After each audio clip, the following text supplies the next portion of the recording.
See if I can.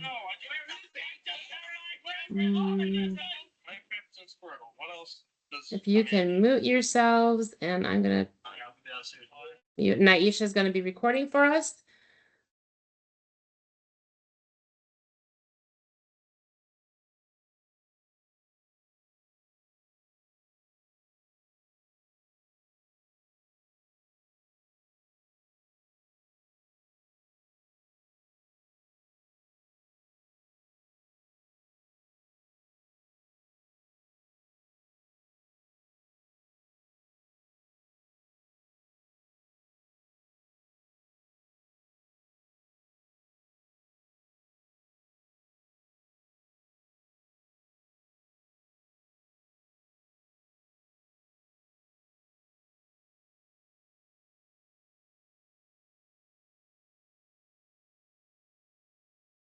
I'm going to make sure. Phil and Nick, are you guys on?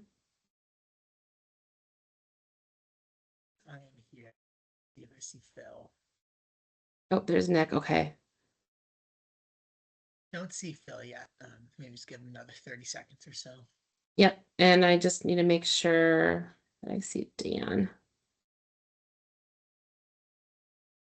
Yep, I'm here. Okay, perfect. So we'll go ahead and get started. Good afternoon, everybody. I know some of you might be out of school. I know it's it's got Alaska weather going on in South Carolina. So it's cold. So I hope everybody's staying warm and maybe enjoyed the snow. Made those miniature snowmen. So today is our first office hours of January, and we're gonna go ahead and get started. And I have somebody to introduce to you, Dan Publicover from the Office of Assessment and Standards. He's here with us today. Some of you might have met him on Tuesday, but I know not everyone that's on the office hours is on the LEA call, and so I wanted to make sure that we introduced him again. So I'll let him share some information about himself and what he does. Yeah, thanks, Katie. Hey, I'm Dan Publicover. Like Katie said, I'm with the Office of Assessments and Standards, so just down the hallway from Office of Special Education Services. So here's just a little bit about the things that I do within my role. However, there's a lot of overlap between me and Katie. I feel like I'm coming down to their office, working a good bit, especially with the rollout of EdPlan and how we need to document accommodations in EdPlan. So anything dealing with testing students with disabilities would come to me, and that would be formal assessments, like at the end of the year, not the phone calls I get of, I want my kid evaluated for special education services. So I might need to tweak my title a little bit, but anything SC ready, SC alt, EOC, any of those assessments would come through me, and then all things accommodations. Great, thank you. Dan has been great in helping with getting everything set for how assessment should look in the system. He's familiar with EdPlan as he used it in North Carolina when it was called, it's called ECATS there.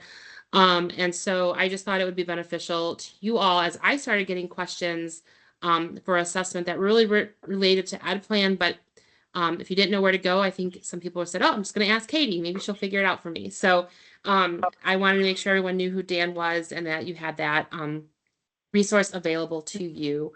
So I'm going to go over some quick updates. These were all sent out in my various emails to you this month already, but just making sure that we hit all of this, that, the quick reference guides were updated.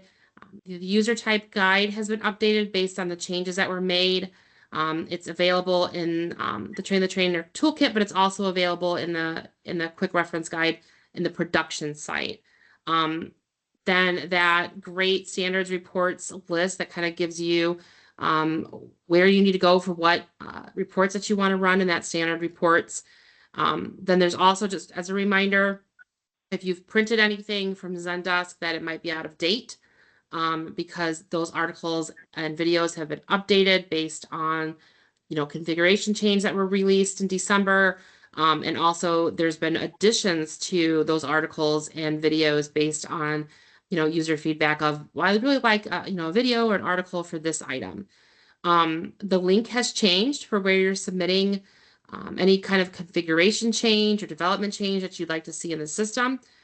There's a link for that. And then also the same link is going to be where you're asking for specific topics or agenda items for the meetings. Those are coming directly to me and I'm reviewing them. I've only had 3 so far, so we're looking at that information. I know it's working and I know that it's out there. The evaluation process feedback. So we are looking at making some changes based on user feedback to the evaluation processes in EdPlan SC, and definitely using all of the end user feedback that we're getting from you and through that survey. So I had, approximately like 50-ish surveys come back. So if you do have any feedback and you didn't get a chance to submit it, you can still do that. It'll notify me that there's been a new survey and I'll look at that and see. I will say a lot of the feedback is mirrored. So some of it makes it easier on me when a lot of people or a lot of districts are wanting the same things. So I do appreciate that constructive feedback. So because sometimes the feedback is, I just want to bring back Enrich, and we know that we're moving forward here. And so I can't bring something back. And so the constructive feedback is really what I need as to like what you don't like, and how we can make everyone's lives a little bit better. One of the things I wanted to make sure that was addressed here today also is that dynamic translation. So, we had that 6-month trial for the languages from, language 2 to 6. 1, Spanish was within our contract. We were always keeping Spanish. But we wanted that feedback, and I really appreciate everyone that filled out yet another survey from Katie Heiss about the translations. And so the feedback was phenomenal as to how it is helping. And so with that, we are keeping those languages. The following documents can be translated, and we've heard you. We want like ISP, we want progress reports. So we're looking at hopefully being able to add more documents to what is translated in the system as well. The same thing with the Connect portal. That was also a trial period. That trial period's over. So that will continue to be there for you to use with your parents and your guardians and families. And so with that, we've asked PCG to put together like a webinar of really like how does it work, what's going on with it, and making sure that we're more comfortable with knowing what parents are going to be able to access if our district decides to use it. Again, we are not mandating that your district use Connect, but it is available for you to use, and we do strongly encourage its use. And then there was a guide for Connect that was put out and available in Spanish. And so that was made available. It's on the dashboard, but I also did send it out for users. Okay, and with that, we're going to go over to our agenda for today. And we have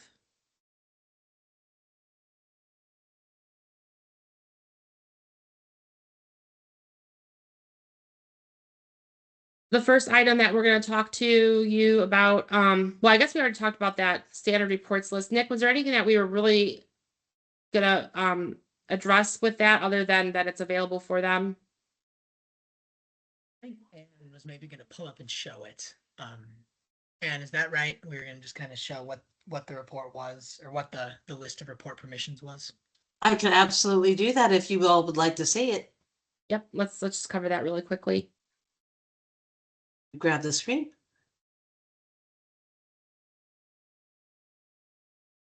So when you go to the dashboard, if you scroll to the bottom to resources, you'll see a tab called reporting. If you click on reporting, you'll see EdPlan South Carolina standard reports list. You can open that up. And in this list, it is the standard reports for the EdPlan South Carolina system. And you will see the name of the report by category. For under special education, you have the accommodations report, the caseload report, contacts report. It'll tell you what columns these reports will pull and what user levels have access to them. Not all users have access to all reports. So as you see the accommodation report, the only users who have access are your power users, your district admin, your team lead, case manager, special education teacher, and school administrators. So if there's something that you want to find, you can come here and look at the reports. And even if the report's not named what you're looking for, if you look at the columns, the report still may pull what you're looking for. For example, and I know that I think this is on the. I just got muted. Have I been Sorry, muted Ann, the that was entire time? no, you haven't. Sorry. And I Okay. tried to get over there before, but it made me mute everyone and there was some definite background noise. So sorry about that, Ann. Oh, that's fine. I was afraid that I'd been talking for like 10 minutes and no one could hear No, me. I would have told you. Yeah. I would have told you. And I think this is maybe the next on the agenda. There's a report that you can find under progress track or progress monitoring. And many people had asked about a report that would pull students' goals. Well, this report isn't called like a student goal report, but the progress track usage report will pull up, if you look in the columns, it will pull up goal area and the annual goal for that student. And I have an example of that right here that I had ran to show you. So this is the report that I ran for training students. And you'll see it pulls up stuff you don't necessarily want, but it does pull up into the document your annual goal area. Well, now it's not your goal area and your annual goal. For some reason, it's not letting me expand my column. There we go. So you can get your annual goal and your goal area so you can see, oh, I can sort and filter as I want for those items. And I know a lot of people have asked for, can I pull goals into a document?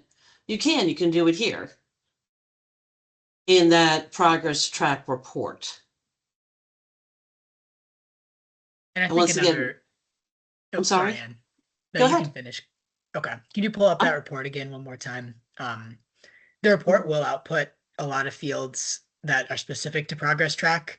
So if you're not using progress track, which I know a lot of LEAs are not yet using, those will just be blank, but you can just delete those columns after you download the report so that you can see the student code, the student name, the goal area, the goal, and then the case manager. You can get rid of some of that stuff in between if you don't want to use it. It'll kind of simplify it and allow you to just see the goals.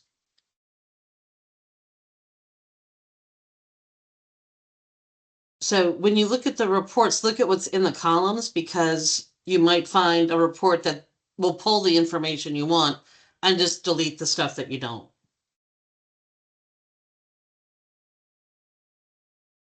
Great. And I received several emails asking if there was a way to do that. So I appreciate you showing us how to do that. And I did let those people know that emailed me how to do that, but I thought it would be for the greater good that everyone see how that works. And then after that, we'll move into the advanced reporting, AR, for the district accommodations advanced report. Yeah, thanks, Katie. I'll take this one. Because of the way I have to show you this in the training site, I'm going to do it in kind of the reverse order of what you might expect. I'll show you the report and how it works, and then I'll change my screen and I'll show you where to find it. But this is inside that EdPlan SC Insights tile. And when you get there and open up AR, there's a folder that contains pre-made reports that have already been created, and all you need to do is come in and use them. So that's what I'm going to show you here. Again, I've started with the report open, and I'll go back and show you how to get here. But first, I want to show the function of the report. This came out of a request or a number of requests and feedback that the standard report that you run from inside of EdPlan, not in AR, but inside of it, EdPlan itself, that report will give you state testing accommodations, but because the district testing accommodations were custom, folks type in those test names and they type in the accommodations. That wasn't coming into the report in the same way. So this report, called the District Assessment Participation Report, should hopefully close that gap, and this will pull all district testing accommodations that are entered. As a reminder, these are open text fields in the system. So when I run the report here in a second, you'll see if a user types map with all caps, and then maybe they could type map in all lowercase, those will be two different values in the spreadsheet because it's not from a list, it's open text. So when you open this report, you'll be presented with a list of the schools inside of your district. I have 3 test schools that I've pulled off the training site, but you can use this bar to search for those schools. Upon loading, you'll see a list and you can use search to make that a little bit smaller. I'll select the schools that I want to see the district testing accommodations for, and I'll press run. The data is already loaded here behind, so it should be quick. And then as the report reloads, you'll see something of this nature. So on the left-hand side, you'll have the student ID. The next 3 columns will be the first, middle, and last name of the student, the school name, the grade of that student, and then finally the assessment information itself. So each student can and will appear multiple times in the report. I want to look at the difference between Maya and Calvin. Maya appears only once in this report. Maya only appears once because there was one district assessment that was entered on their most recent IEP, and it was indicated that Maya was taking that without accommodations. So there's just one row because it says they're taking the test, no accommodations. That's in contrast to Calvin, or the second student. So Calvin Test is taking the iReady district assessment, but it shows up twice. There's 2 rows for Calvin. That's because there's going to be a row for every test accommodation combination. So Calvin is taking 1 test, iReady, with 2 accommodations, preferential seating and small group. So Calvin has 2 rows in the report. If Calvin were taking iReady Math with these accommodations and iReady Reading with these accommodations, they would have 4 rows, 1 for each district assessment accommodation combination. I'm going to pause there and see if there are any questions, and folks from my team, is there anything I left out that I should highlight?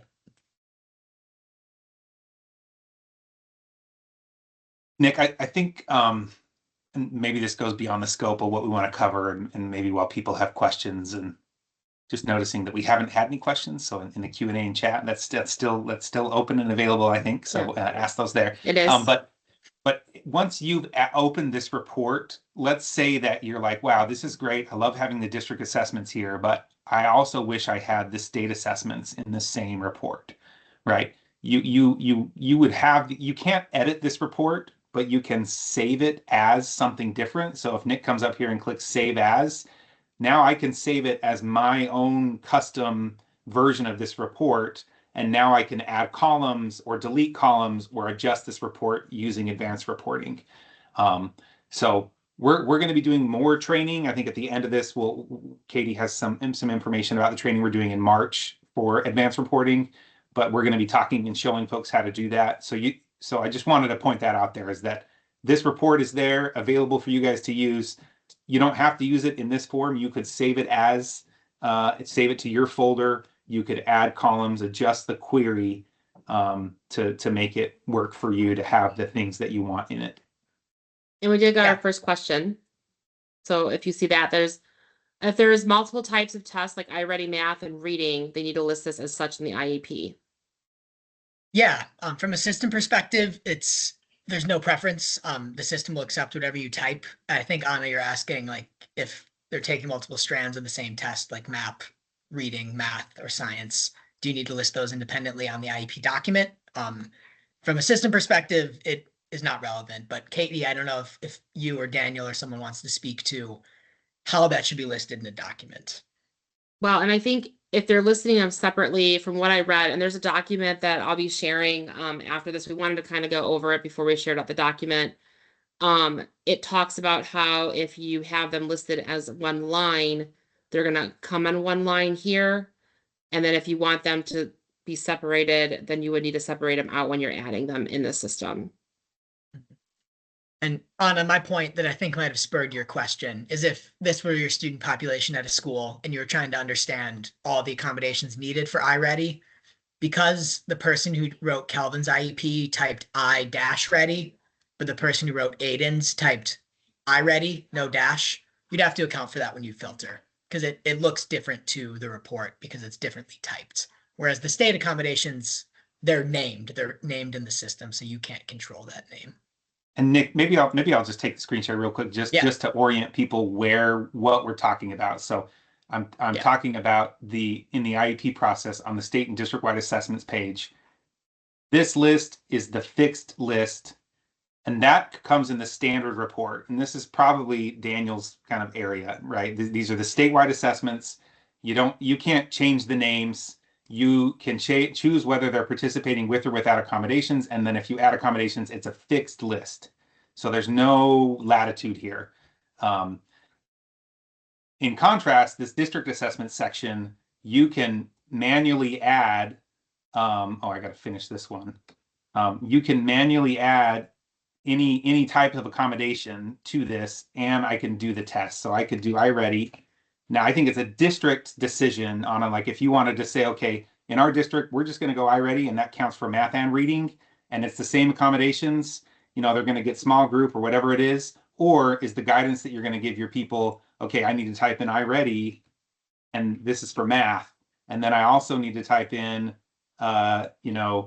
iReady reading, dash reading, and then so you guys will need to give guidance to your people on how you're going to handle district assessments, but it's fully up to the district on how, from a system perspective, on how this works. The state has really locked this down and said, okay, it's going to be this way. So I think, Anna, your question might be more around like, what is the guidance in terms of how should we do this? And I don't know that we have an answer on that. But the report Nick's showing is it's going to pull all this information, whatever you typed in here and whatever accommodations, and it'll pull in multiple lines. If you've done it like this, you'll get 2 lines for the student.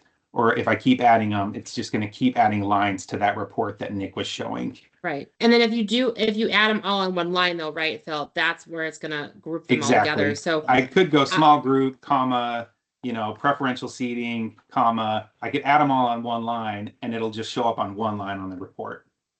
So I think as a district, how do you want that report to look? What's going to be easier for when you're providing those accommodations and running those reports? I would provide that guidance to your end users. Okay. Thanks, Phil. I think that was really helpful context to show where this stuff is coming from. Mm-hmm.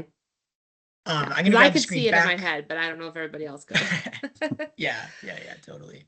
I'll grab the screen back and show how this can be accessed, which is a question in the chat. I did not show that part yet, so if you're wondering about that, you didn't miss it.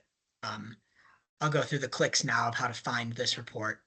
There'll be slight differences in how your site looks because I'm doing this from the training site, but it's almost the exact same steps. And this is only accessible to the folks that have AR access. So if you're on this call and you're a power user, that is you. But I want to be clear that this isn't available to every user. Inside of reporting, you'll click on reports. And then you have your 3 tiles. These are the reports you run directly inside the system, but that's not where this report is. That's where the state accommodations report is. To get to the district one, you'll come to EdPlan SC Insights.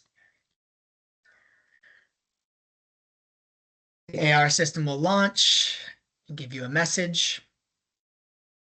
And then each person might see different things here because depending on if you've done any work in AR, you might have personalized documents here, but this is a user who's done no personal work in AR.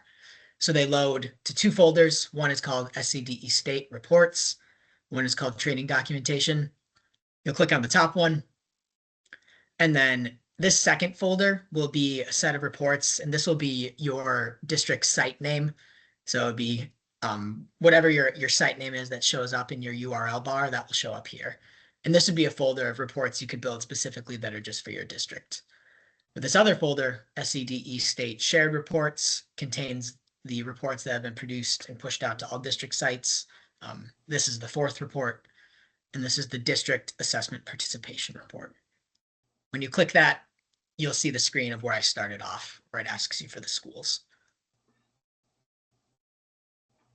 And I'll say that the note that I made about like taking these reports, and you can say any of these reports you could save as and customize them and make them your own. So I think a lot of these reports maybe are a good starting point, for like, you know, building off of that. Yeah. So you don't have to start from zero when you come in and build an advanced report. I want to make one more note. I should have stayed where I just was, because the report I just ran, actually, I think I opened it in Excel. There we go. So one step I didn't show before is if you want to download this and get it out of AR and use it just on your computer or use it for another reason, you can press the export button and that will download the report for you. It gives you a couple of different options of the format. And then I did that with the report we just discussed. So let me pop that open. And I want to make one important caveat on date, because AR dates work slightly differently than the dates of standard reports. So I ran this report today, right before we got together, but you'll notice it says as of 1/22/2025. And that is not a mistake. That is accurate because the AR system gets data from EdPlan SC every night. So just like we get information from the EdFi ODS to update your students and staff every night, EdPlan pushes data out to AR every night. So any information you're looking at today is as of last night. So if you went in and had a teacher complete an IEP that listed a district accommodation an hour ago and you went to run the AR report, you will not see that until tomorrow because AR is updated each night in bulk, whereas the standard reports are constantly updated. So I wanted to highlight that because you might download this and say that says as of yesterday, but that is accurate. That's what the report is conveying. All right, Karen, I see your comment. And folks on my team, my chat's kind of small because of my screen setup. So if you could, I see questions coming in, I just can't read them. Yeah, so Catherine asked about, is there a Zendesk article for some of the EdPlan SC Insight reports? And Nick, if you want to go back to AR and just show, so there's not Zendesk articles. So there is some training coming up in March. And then there's a folder within AR where there is some training documentation that you can log on and use. So that would be the place where I would point you, Catherine, would be the EdPlan. When you log into Insights, the first page you see should be this one that Nick's showing. And if you click on that training documentation folder, within that folder, there is a quick start guide, and then there's some different training videos, but the quick start guide is a PowerPoint that has like GIFs in there that sort of show you those things. So that's where the resources are. And then again, we have a training that's coming up in March. And then Nick, you know, we haven't learned our lesson. We still go way too fast. I'm guilty as well. Do. So show one more time. There is an instruction like that's been shared, screenshots that Katie has that she's going to give to everyone that starts at the beginning, what folder to click to get to the report. So you will be getting written screenshot instructions. Oh, how to pull this report specifically. This This report specifically. Yep. Yeah, definitely. And Phil, maybe if you could type in the chat as I say what I'm clicking to like record the clicks, that could be helpful perhaps, because it is a number of clicks.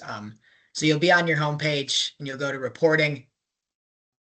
After clicking the main reporting item, you will click on reports. Once you're there, you'll click on EdPlan SC Insights, the far right side.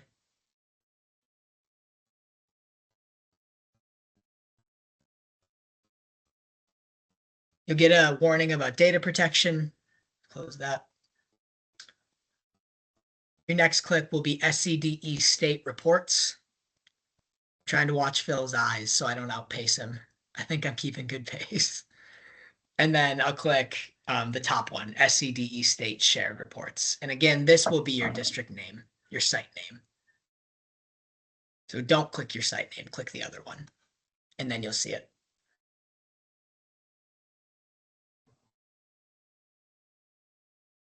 Yeah, and then Nick, why don't you pull that report up again? Because the question is from Anna, like if I wanted to add a column for case manager, how would I do that? And Katie, you can weigh this off if we spent too much time on this, but we'll cover a lot of this in the AR training. But this is kind of a quick thing. It might be useful to show. is so once Nick's run this report, if he clicks File, Save As, so you're not going to be able to do anything until you do the Save As. So if you save it as something, and then I would put it like in maybe my folder, because then that's just visible to you. If this is like a report that you're just running for yourself, you could stick it in my folder and change the name or do something with it, and click Save. And then once you've done that, now you're going to be able to come in and over on the side. I know I'm going kind of quick here, but over on the side, what is that? Left and right. That's the right side of the screen. Yeah. If you click, it's in reading mode. And so if Nick clicks on that and changes it to design mode, now he can come over and edit the query and add, like go out and find case manager in this query and add that to the query. So we're probably getting a little too deep into the weeds, but we'll do this when we do the case manager training or the AR training, the advanced reporting training on how you could take this report and add to it. But that's kind of the way. And to do the final point on this before we move on, anytime you're saving and modifying a report, the part that looks complicated, the query filters, is usually the part you don't need to touch. This is doing the work of like finding the student's most recent IEP and making sure that the student has an IEP, kind of like the base conditions of the report. And then if I wanted to add the case manager name, I just have to drag it over to this side. So for most of what you need to be updating, if you're modifying a report, it'll live up in top rather than down in the bottom. I won't get any results here because of the user I'm in as, but if I run this, the page will reload. And then commonly people will say, I don't see case manager yet. It's over here on my right side. And you just have to drag it onto the page. And now I have case manager. All right. Anything else? Anything I missed in the chat? I think we got the chat. I think that was The- everything. Deetra asked a question about, is there a way to run a report to collect all LRE placements?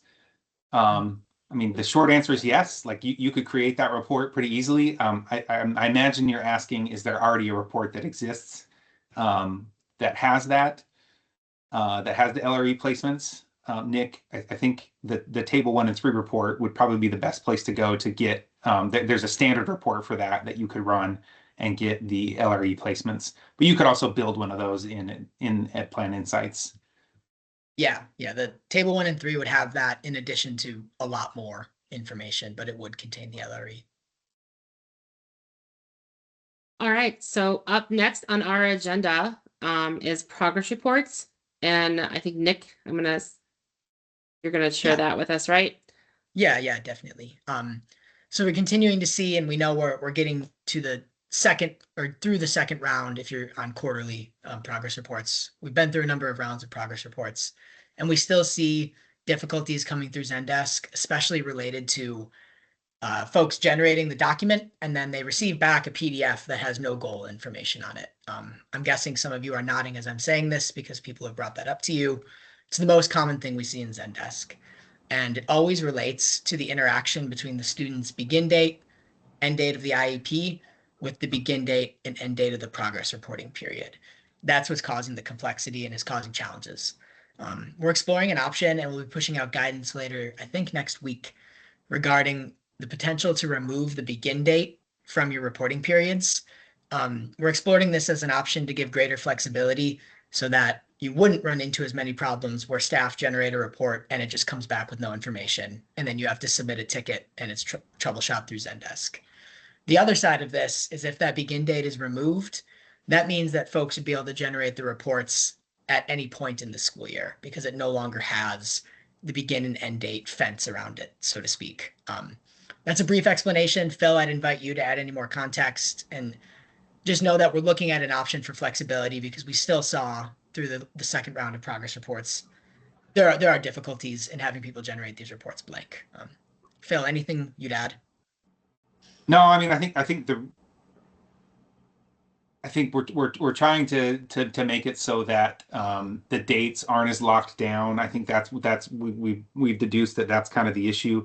The reason that we're not like saying go for it and remove the begin dates is because we still are doing some testing. We don't want to tell everyone to do something and then have it result in more problems. So we just are doing our due diligence in testing out this solution to make sure that it solves the problem.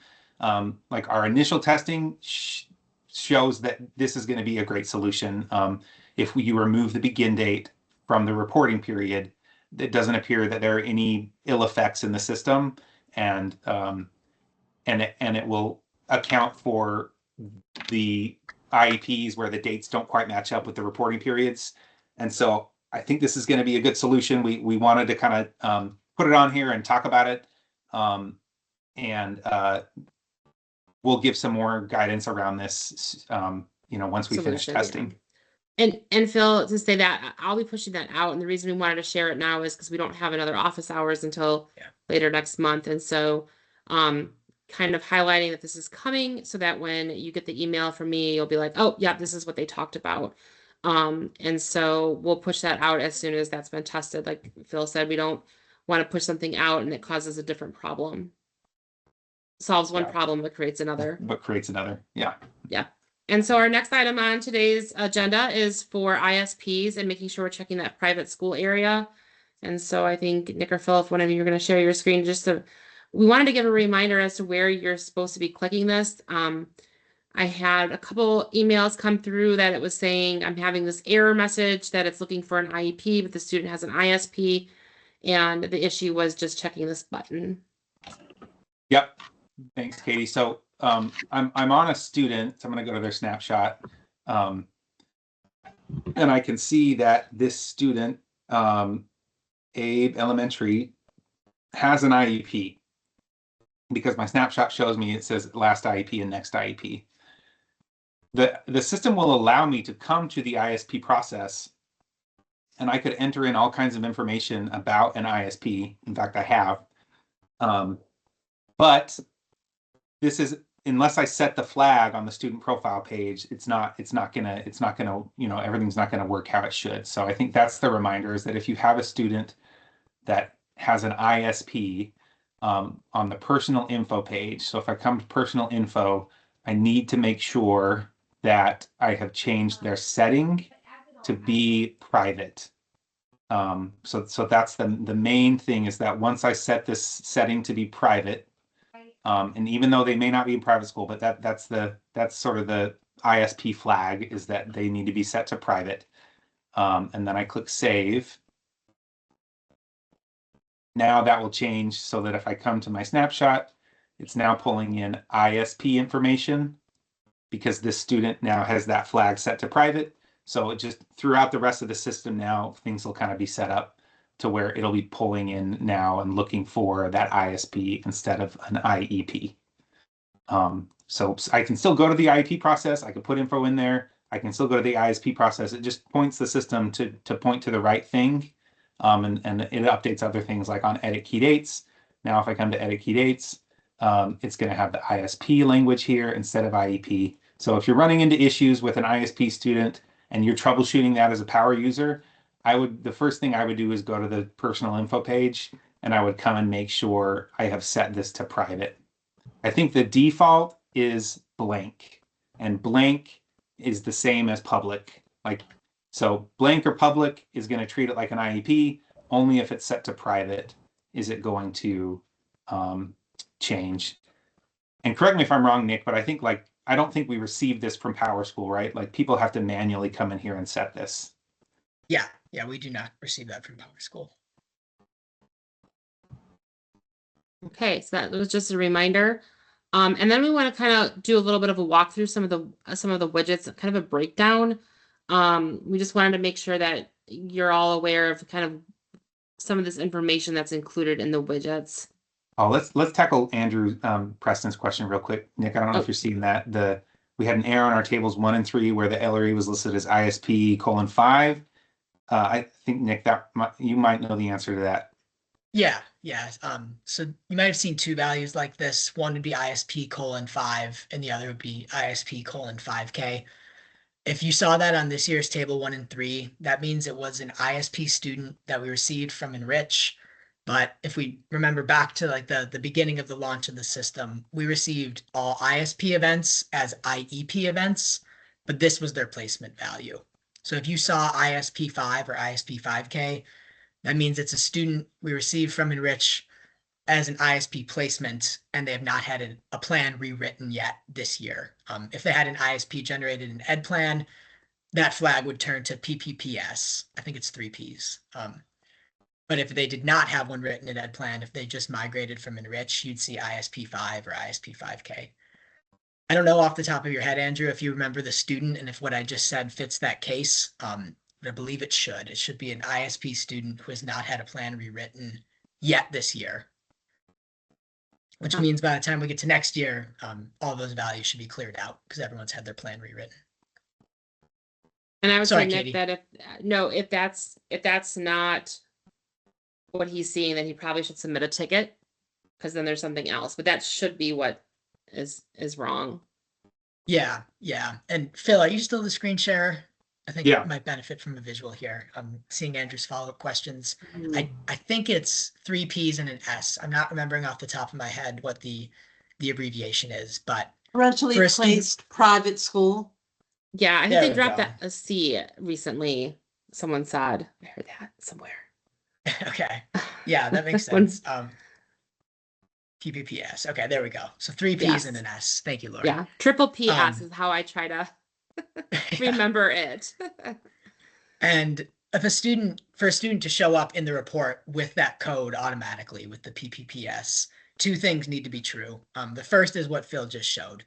So if Phil could set that flag back to private and then hit save, that's the first condition. The student needs to be set to private. And then the second condition, which I don't think is probably true for this random student, but Phil, if you go to the history, the event crossing the child count date, so this year, the 22nd of October, would have to be an ISP event. So Andrew, the reason that student probably pulled as ISP:5K or ISP:5 is because the Enrich migrated event was an IEP rather than an ISP. So I don't think Phil's student's going to have an ISP, but if the student has private flag and an ISP crossing the child count date, the table 1 and 3 will label them PPPS. See if we're lucky. Oh, we are lucky. So this student would pull as PPPS. Their ISP date crosses the child count date and they're set to private. All right, awesome.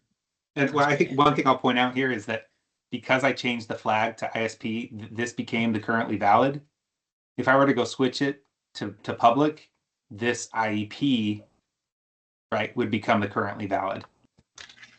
So like that's kind of how that's controlled. That flag also determines which progress report should be used. So right now, this student, if you use the ISP progress report document, that would pull off the ISP event. And if you made the switches Phil talked about, you would use the IEP. So that private flag kind of controls a few things throughout the system. All right. I don't see All any right. other questions on that. Katie, what was next? I forgot after all that That's okay. talking. The widgets. Oh, yeah. Wonderful Okay. world of widgets. Wonderful world. All right. I'm going to have to do a little bit of screen changing here. So please bear with me. I'm going to be impersonating a few different user types on the training site. I want to speak specifically about, I think the question that we got often that's fueling this being on the agenda related to how information displays for different user types based on placement category. And the way that you'll see placement category in the widgets as a power user or a district administrator versus a school-based employee is a little bit different. So I want to cover that. And then I think broadly, just a question and answer period. If I'm showing something and you have questions about the widgets, put those in the chat and we'll address those now. So I'll start by addressing the placement question, and then we'll kind of shift into a broader widget discussion. So right now I'm in as a power user inside of the training site. I'll come back up and cover a few of these other widgets in just a moment. But the one that we started to receive questions on is going to be, and I chose a bad user, but it's the comparison between students by placement or ed setting and a widget that like a team lead or case manager might have. The team lead case manager has a widget that displays the students by total time in the classroom.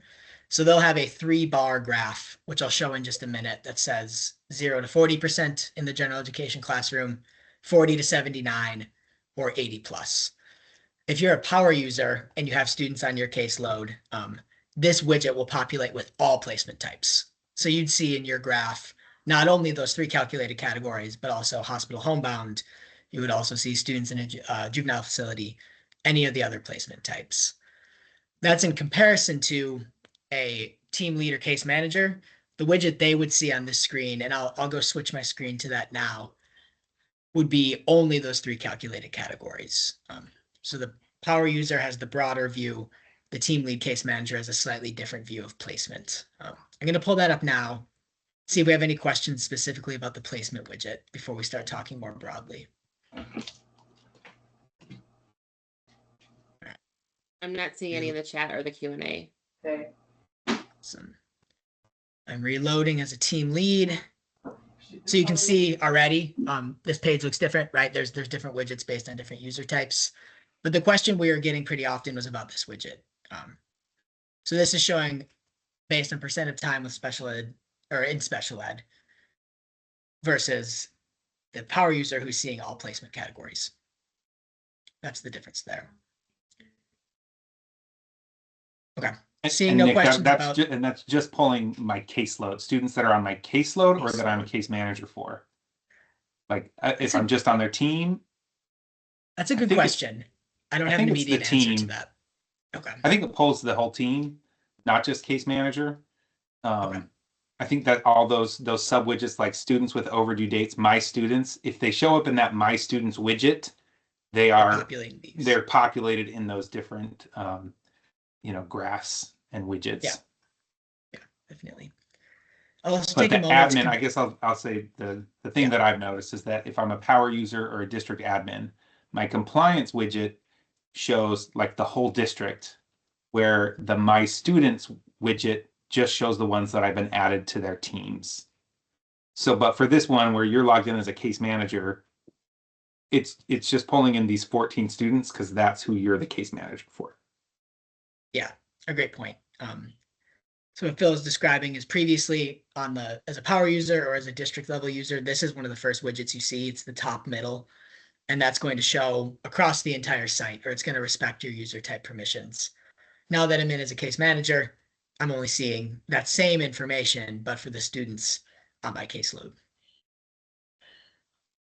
A few other general notes are some widgets. Oh, I clicked too early. So that's what I was trying to show. Some widgets are clickable and expand what you see. Other widgets are not. So these bar graph charts, if you make a click on these bar graphs and you see your mouse turn to the like the pointing finger, I should have a larger icon, but you can see that my mouse changes and indicates that I can click on this. So if I want to see all students who currently have a referral, but they haven't received consent yet, as a case manager, I just click on the bar that says referral, and these would be my students in that status. Other widgets are not clickable. The way you can tell the difference is if your mouse changes. So you see when I scroll over the bars, my mouse is changing to a click. So if I want to see all students, with SLD on my caseload, I would press this button and I would get that returned result. So those widgets kind of like are backed up by the search. If you click on any of those bars, you'll get a search results page. Any questions that we're seeing in the chat yet? And then Katie or Phil, anything specific you'd like me to cover?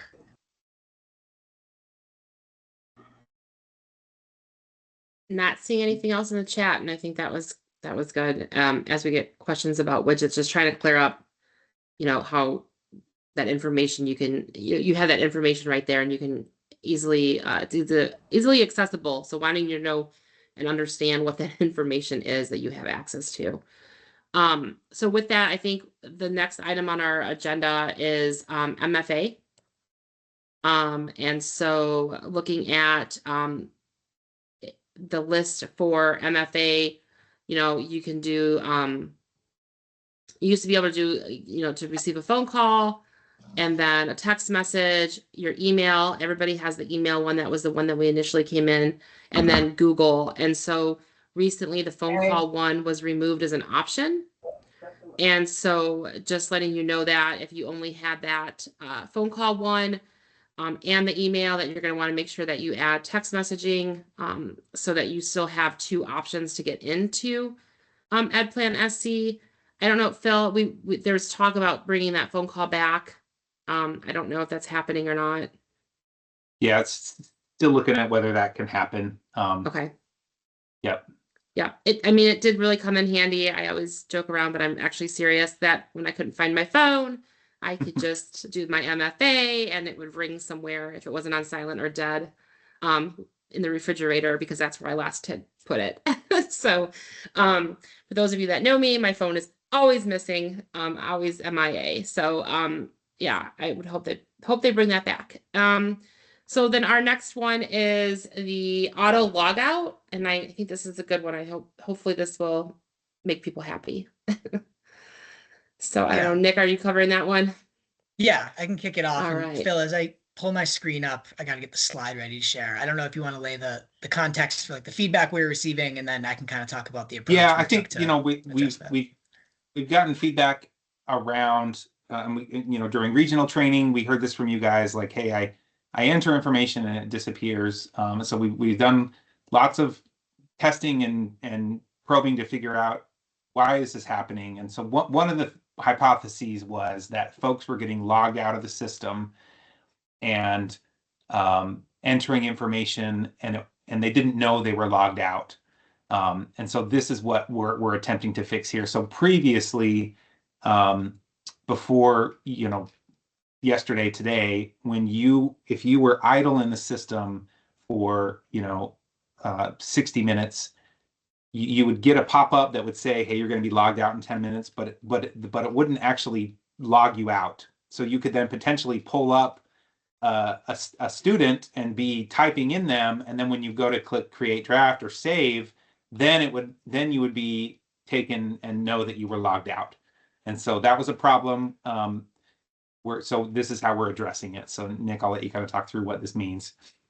Yeah, thanks, Phil. So there's a new screen.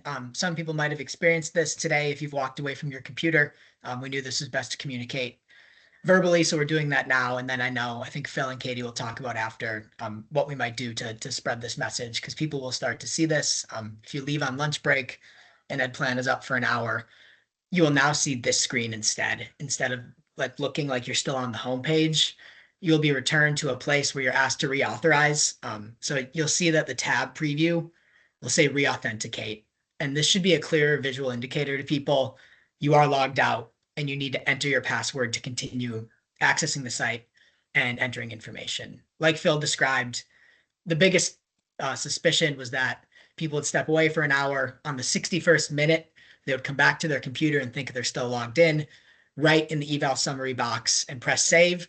And as soon as they press save, the system registers you're not there anymore. So this screen should prevent that gap from happening, where after 1 hour of idleness, you'll see this screen rather than the home screen. And Felicia, yes, it is set to 1 hour. And that the auto save should be kicking in after 15 minutes. So by the time you get to an hour, the page should have already saved 3 times since they stepped away. And as soon as you move your mouse or click into another page, as long as you touch EdPlan SC with your mouse, and I say touch EdPlan SC because you can't just wiggle it, you have to click on something, then the system knows you're still there and it'll restart the 60-minute timer. So if I get to 59 minutes and 59 seconds and I click, I'm clear for another 59 minutes and 59 seconds.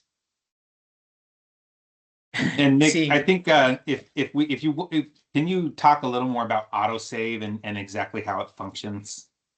Yeah, definitely. I think a useful metaphor is the autosave function is like a clock and the log off function is like a timer.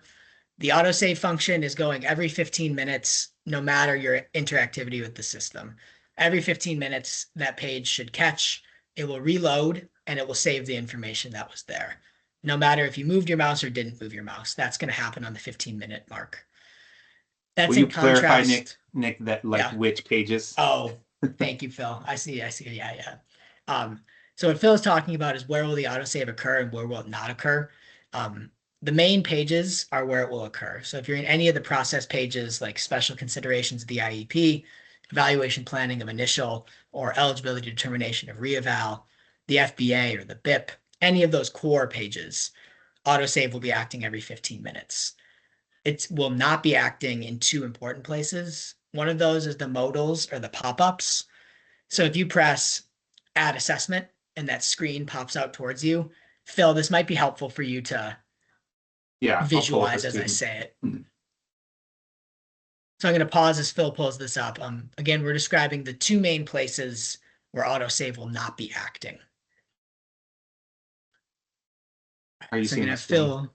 Yeah, you're up. Okay. So like on the PLP goals page, if I'm just here after 15 minutes, it's going to save no matter what. Mhm. But if I have a modal or a pop-up, if I click add assessment and I'm here and I'm typing in my findings narrative and I'm after 15 minutes, it's not going to auto save it if I have this pop-up screen pulled up. Yeah. So I think that's really important for folks to understand, because if I'm on this pop-up screen and I have left this and I leave it open for 60 minutes, there's a chance that I lose this information if I have not clicked save for these pop-ups. And so I think the most likely situation is this pop-up, because if you're spending time on your findings narrative and it's a little bit longer, you may have that open for more than an hour. So like I think the training point here would be just make sure you click save. You can always come in and edit it later. Make sure you click save after you've entered your findings narrative. Don't let this one sit for an hour. But these other sections in here in the process, it'll save every 15 minutes.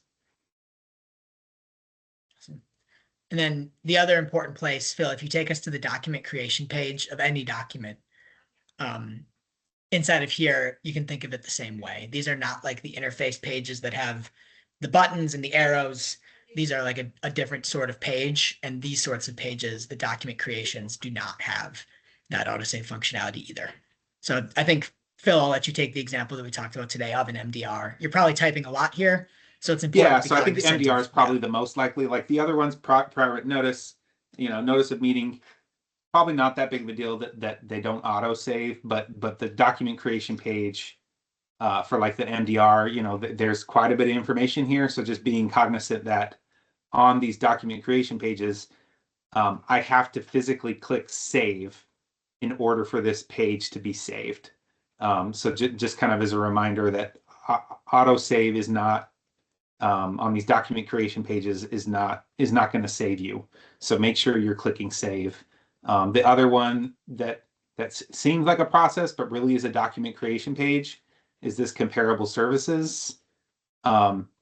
This is a document that you're creating, comparable services document, and so it is not going to auto save after 15 minutes. So you can kind of tell from the interface, right? The icons look a little different from like a process page.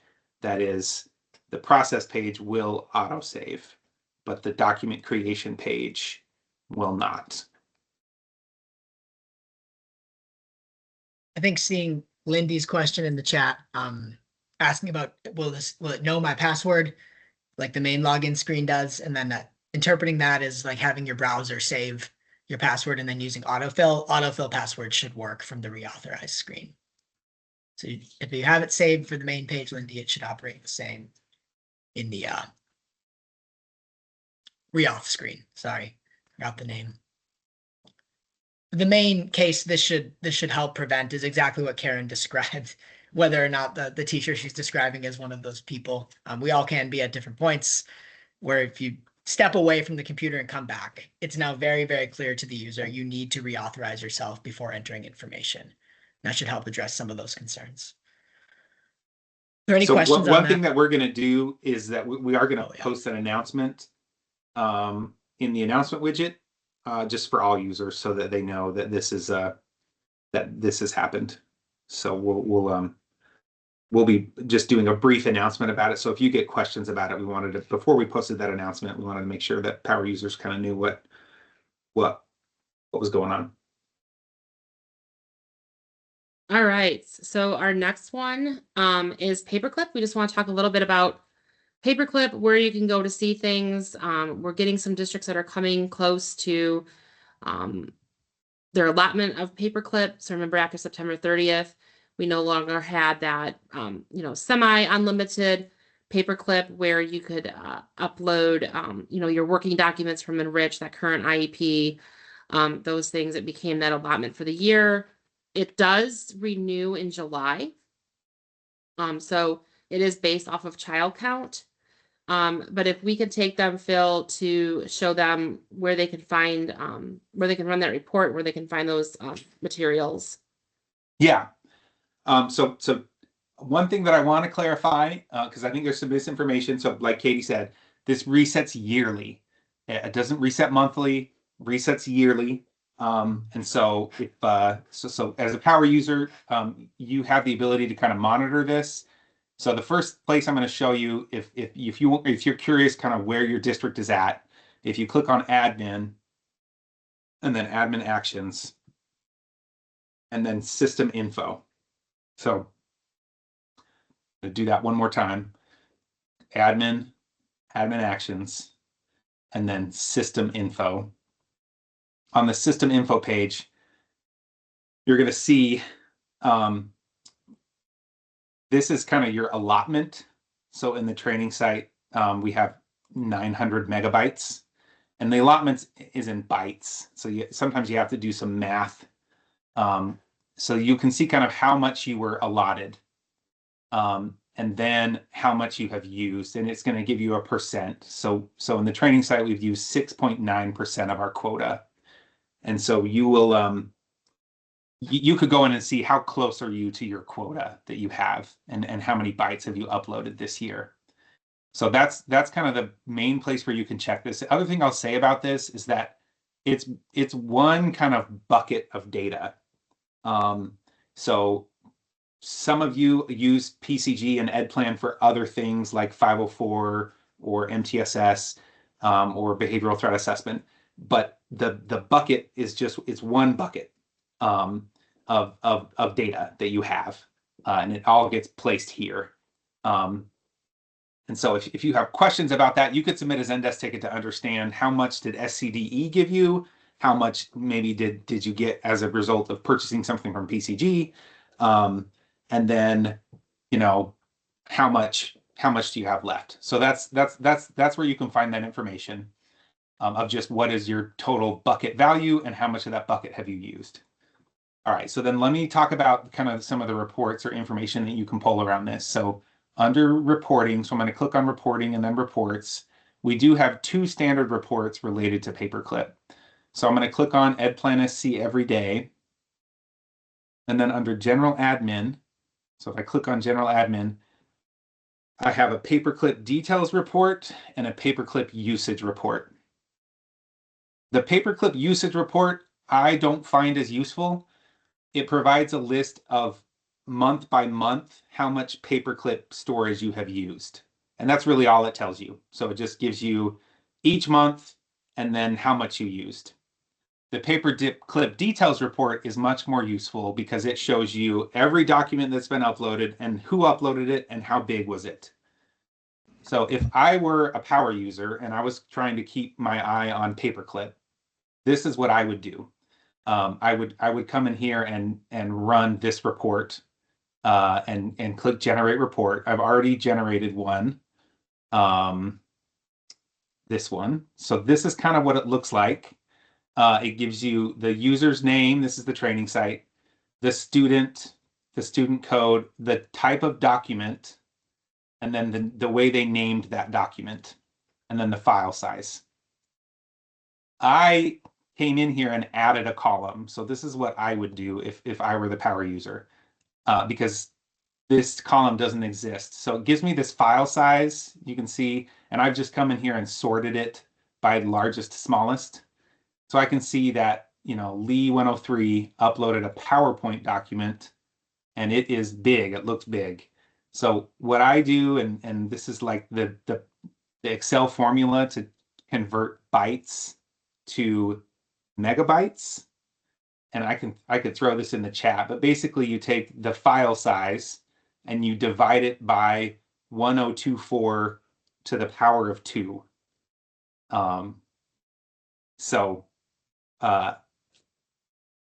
that's the formula that I use. I find that it's pretty easy to use, is just to take this number, field F2, and divide it by 1024, which that's the size of a megabyte. Well, to the power of 2. If you want to change it to gigabytes, it'd be to the power of 3. So anyways, what that gives me is that I can see that this document is 18 megabytes. That's a huge document. I can scroll down and see that some people, like some of these documents are tiny, right? Like these attachments are super tiny. You can see most of the documents on the site are very small, less than a megabyte. But then I have some of these that are just like huge documents. And so another resource that I want to point you to is within EdPlan, and I think, Katie, we could send this out afterwards. There is a document in the training site. If you come to the Train the Trainer Toolkit, it's called EdPlan SC Paperclip Monitoring.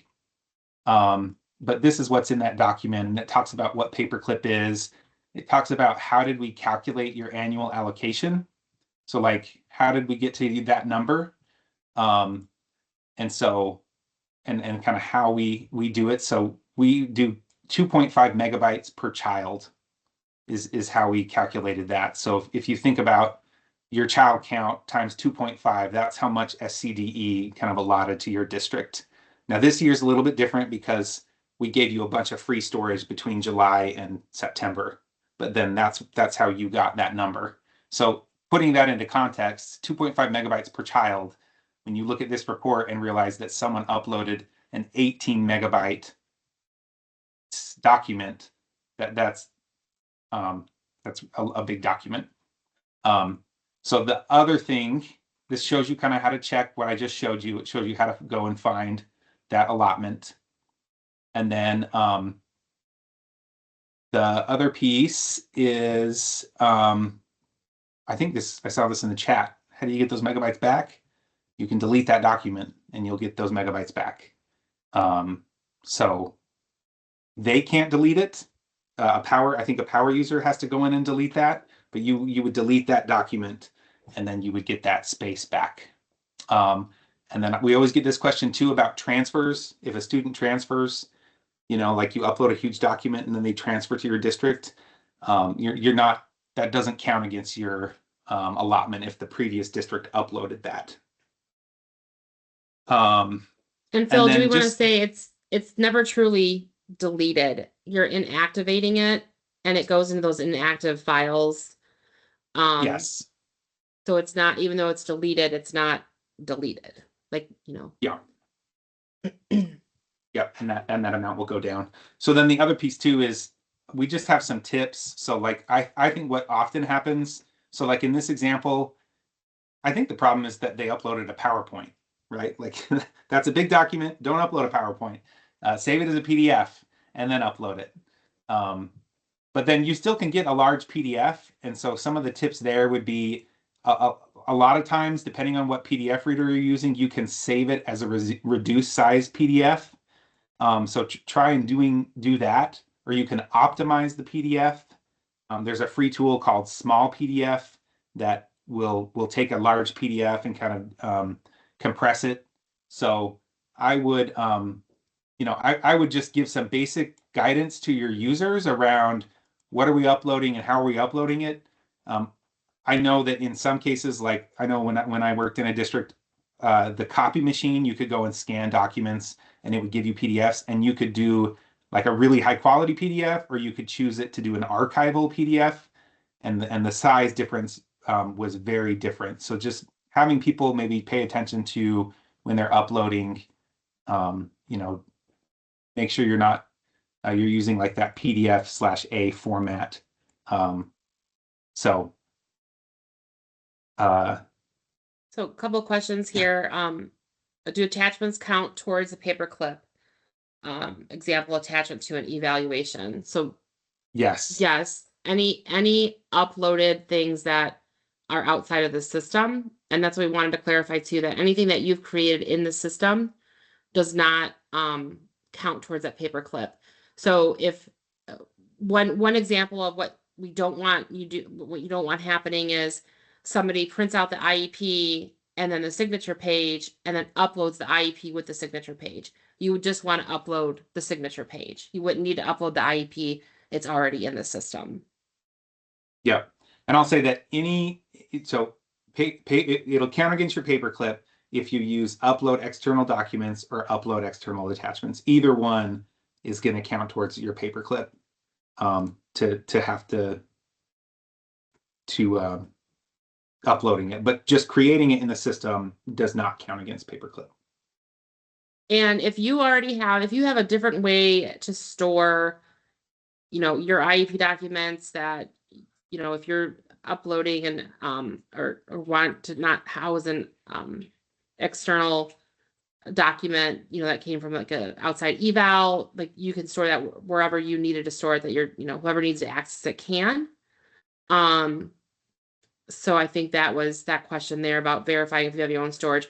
So the only thing I would say is as long as it's made available, if, for indicator 13 and program review, that would need to be, you're going to work with the monitors and how they're going to get that information.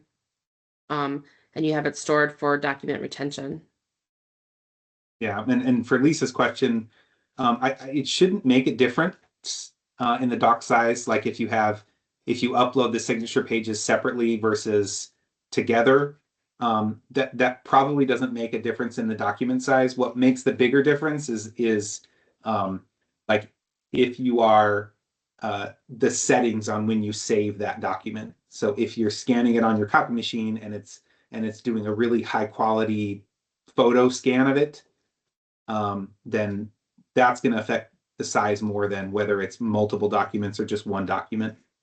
So what I would recommend is if you're curious about this, I would go run the paperclip details report and just go in and see kind of what your file sizes are looking like, how big are the documents that people are uploading, because you can see many of the documents are less than a megabyte, much less than a megabyte. And then you do have some documents that are over a megabyte and then some that are way over a megabyte. And so again, and I'll throw it in the chat, like you just have to divide the number in the file size column by 1024 to the power of 2. So put in this formula in Excel and that'll help you convert it. Or, ask Google how to convert bytes to megabytes. That's what I did. I've asked the developers, hey, could we get this in megabytes and not bytes? So we'll see if that ever happens. But for now, you may have to do a little manipulation yourself.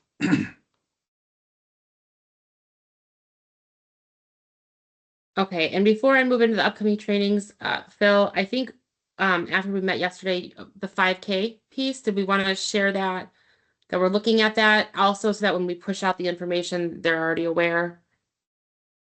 Yeah. I will share sort of the reasoning behind this, and then Nick, you can share sort of what's happening. So Yeah. I am going to go to student search. So we have noticed if you are searching, I'm going to limit this to a school. And I'm going to click view students.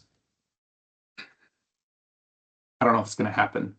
It's only Okay. via the my caseload view, Phil, so you won't see it here, but you'll see the opposite of it here. Okay. Yeah. Right? Yeah. Yeah. Oh, if I click on my caseload. Yeah. So what we have, we're talking about the grade and the grade 5K. So you can see I pulled up this list and I can use these columns along the top here to sort. And so when I sort by grade, it starts with 0, 1. These kids don't have a grade, which this is the training site, but that would not happen in the production site. But these, it starts with 0, 1. And then what was happening is that when you get to 5, the 5, 0, 5 and 5K are intermingled. And so that's kind of the issue. And I think it's not happening here. They're separated here, but it does happen if I go to student search and then I click on view my caseload, which is probably where your users are experiencing this. If I sort this, and I don't have any 5th graders, so it's not happening, but the 5th graders and the 5Kers are mixed together. And so I'll let Nick kind of talk about how this is being addressed. Yeah. So the thought is to take, can you get us back kindergartner, Phil, just so we have a visual of that? Yeah. What you see in the search and like what might appear in the document header where it lists grade is the abbreviation of the grade. So PowerSchool sends us a code that tells the system what grade they're in, and then EdPlan puts an abbreviation over it. And right now the abbreviation over kindergarten is 5K. The thought process is to just remove the 5. So this is just listed as K. And that way it will not intermingle or go in the midst of 5th graders. It would be a totally separate grade level. So nothing would change in functioning. Nothing would change in the way PowerSchool sends the information from your system. It would just change how it looks essentially in this sorting view and on the document header. 5K would just turn into the letter K. And so we'd receive that as a ticket through Zendesk. And so we've been exploring what would happen if we removed it. And so I think it's in its final stages of being tested, right, Nick? Yeah, that's right. And so again, it's just sharing that information. So when it happens, we push it out. You have a little bit of a better understanding of why we have made that change. And then knowing when it comes out, I'll just push that out through an email that it's been done or when you can expect it to be finished. And then the next part that we have, is there any questions? I didn't see any other questions in the chat. We have some paperclip stuff we could go back to, but I don't know if we want to finish the rest of the agenda first. Okay. The next part of the agenda that I have is going over just to make sure we're aware there's lots of trainings happening. I already talked about the Connect training. We have Progress Track training that's happening. There's 4 different sessions. You only need to register for one if you want to attend. And so those are available to you. And those are for power users, or they're not really for end users, but for power users to push that information out then on how to use Progress Track. This was the information for this office hours. It looked like the way the meeting link worked. So I think I didn't hear any feedback of I wasn't able to get in. So I'll keep it this way for next time. Aisha did the recording for us, and so I'll push that out. But it will just be a new link each month. I shared out that list early on, but I'll always send the reminder. And then you don't have to register, just pop onto the meeting. Yes, I don't have I don't have the dates on this slide. Oh, they're not there. I'll send the dates out again. And I think, Katie, one clarifying thing there is that the purpose of the office hours, it's meant for power users. So don't like share the link and invite all your end users because the level of questions is not at the basic level. We're talking to power users in the office hours. Yep. And so we tried to stick to what is it, the 4th Thursday, the same time. I think next February, this coming February, the next one, because of CEC, it's earlier. But I'll push that out again, those dates. And so then advanced reporting, I announced this yesterday. So there is a change. There was supposed to be a session on March 11th, and now that is going to be on Monday, March 10th at the same time. So I already have an email queued up to send out to everyone with the documents from today. And so I'll also include the new registration for Monday, March 10th. There was a conflict with the person that needs to be there. And so we want to make sure that we have that person available to you for that AR training. End user webinar series, those were pushed out. So those were sent to all the power users. And then if a user completed the end user survey with a valid email address, they included a valid email address, they also received this information. And then there was a formal memo that went out, but that went out yesterday, which we knew was going to be after we had already scheduled all of the webinars. And so the other information was pushed out last week, you know, the links to you all and to those, I think it was like 600 participants that had valid email addresses for the survey. And so they received this, and then everybody who gets those memos received that yesterday afternoon. We had, how many have we done? 4? We've done 4 so far of the basics. And we've had almost 200 participants total. The feedback has been really positive. Somebody said, the one comment was, keep them coming. So I know some of the feedback was, we don't want any more training. But for those people that did want the training, it's here. And so if you feel, you know, if you have an end user that feels they don't need any more training, then they just don't need to attend if they don't want to. But we want to make sure that we're providing as many opportunities for people to learn how to use the system, get comfortable with the system, and feel more confident in using it.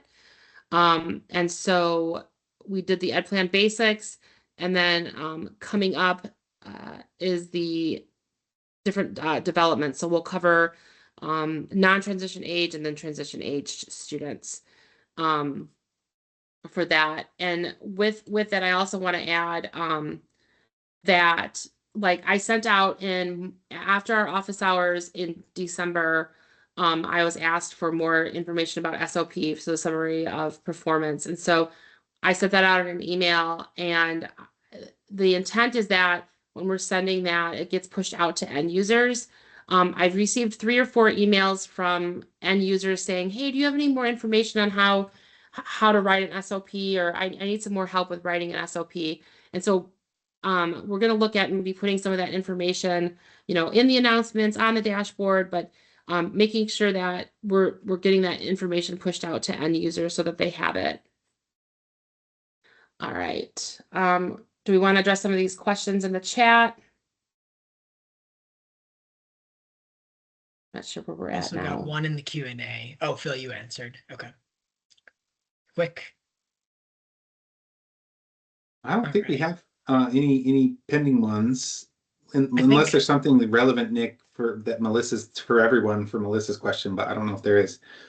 I'm seeing Leah's second question about the student transferring. I'm having our team check into that right now, Leah, to make sure we have a precise answer. We know that the receiving district does not get charged for the upload of a document. So if District A uploads a document and they transfer to B, B's allotment does not get taken from when that transfer occurs. I'm having our team look into what happens at District A. Does the allocation go down when a student leaves the district? I don't have an answer on that yet, but I'll make sure that Katie has that answer so that it can be sent out. And I think that's the only one I'm missing. I see a Q&A just came in. Deetra, share where the recordings can be found. Where do we host these recordings? They on the EdPlan site, Phil? There's a running document in Okay. the resource information widget. And so and I always send them out in an email as well. Like, they're in that document, and then I'll usually share them out after. So now that we're moving to SCDE kind of hosting the office hours, I will do the same thing. I will do the same thing. I will send out an email with the recording, and I will update the document. And when I send it out, what I'll do is I'll go ahead and show a screenshot of where you can go to find the recordings. Yeah, and Katie, I think the running document, I think the issue there is that it was posted in the training site. So I don't know that we just may need to talk about where to post it, because it's really meant for power users. So we didn't post it in the regular site because everyone has access to it there. I mean, I guess there wouldn't be a problem for a non-power user to come on and watch office hours. But we may want to think about posting them somewhere different, or I don't know. Okay. Oh, you know what? I'm sorry. We did talk about I need to talk to Sarah McKay and where she's putting the information for like the LEA calls. And I think we were looking at possibly having a folder there. Yes. Yep. That's what I think we were talking about. I'm sorry. Yeah. We didn't want to put them on the production site. They're in the training site and then moving them to a folder. That makes sense. Yeah, a folder in Google Drive. Yep. So I'll get with Sarah McKay to see about that, because I knew the people that had access to the current LEA folder are not all of you. Some run over, but there is a gap of some people that don't attend the LEA call that would need this information. So I wanted to make sure that it was accessible to all power users and not just those people that attend the LEA calls. So I will work on that as Aisha works on the recording. So do I see anything? I don't think I see anything else. So with that, I'll be sending out, like I said, I'll send a follow-up from office hours with the attachments that we talked about today, and the link for the new AR time. Continue to use the link to submit feedback. Email me with questions. If you need technical assistance, submit that ticket through Zendesk. I hope everyone has a wonderful evening. Stays warm. Thanks, everybody.